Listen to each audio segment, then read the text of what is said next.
Mr. Speaker, Wright. Mayor, I'm the Youth MP for Nikki Wagner.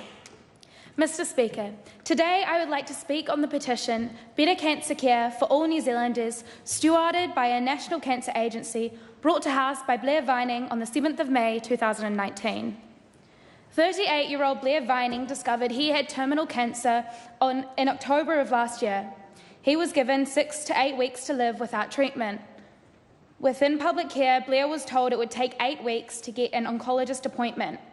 He only had 6. Blair had to seek private treatment and is now hoping for another 6 months. Every year, more than 23,000 people are diagnosed with cancer in New Zealand. Estimates by the Ministry of Health show that more than 9,500 people die each year from cancer. That places cancer as being the leading cause of death in New Zealand.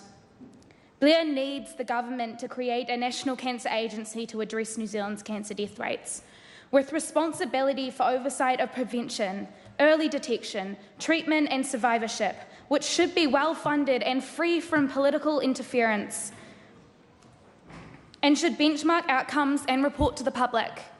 The government needs to set up a national cancer agency to oversee a cancer plan to deliver world-class cancer treatment, to reduce cancer deaths and care for people during their treatment. The agency needs to have independent funding, be free from political interference and set clear targets that the government and DHBs are accountable for. The UN's Universal Declaration of Human Rights, Article 25, Section 1 states that everyone has a right to a standard of living adequate for the health and well-being of himself and of his family, including medical care. Blair's right for a standard of living adequate for his medical care isn't being met. He was told he had around 6 weeks left to live, sans treatment, and was then told an oncologist appointment within the public health sector would take around 8 weeks.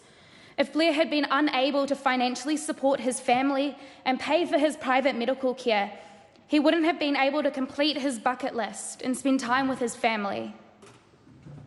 Blair's story is just one of the 9,500 stories. This government needs to take responsibility for the rising cancer-related deaths. A national cancer agency needs to be set up that is fully funded. This is not a case of money and economy, but one of life and death for thousands of Kiwis. There is a potential disparity between those that can and can't afford cancer treatment. We are at serious risk of creating a two-tier medical system where those who can afford to seek private medical care have better chances of seeing specialists, increasing their chances of survival, and those that turn to public health care and end up waiting too long to see specialists. Fellow youth MPs, it is unacceptable in our country. This is unacceptable in our country and potentially irreversible if we don't act soon. The agency Blair is suggesting would be free of DHBs and public hospitals.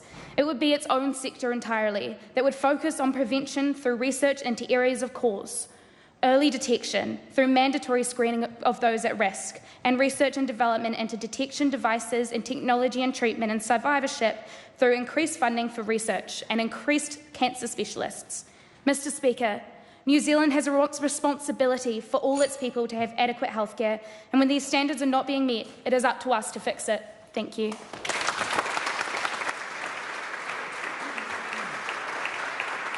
Sally Zane. Once upon a time, someone asked me, have you ever resented being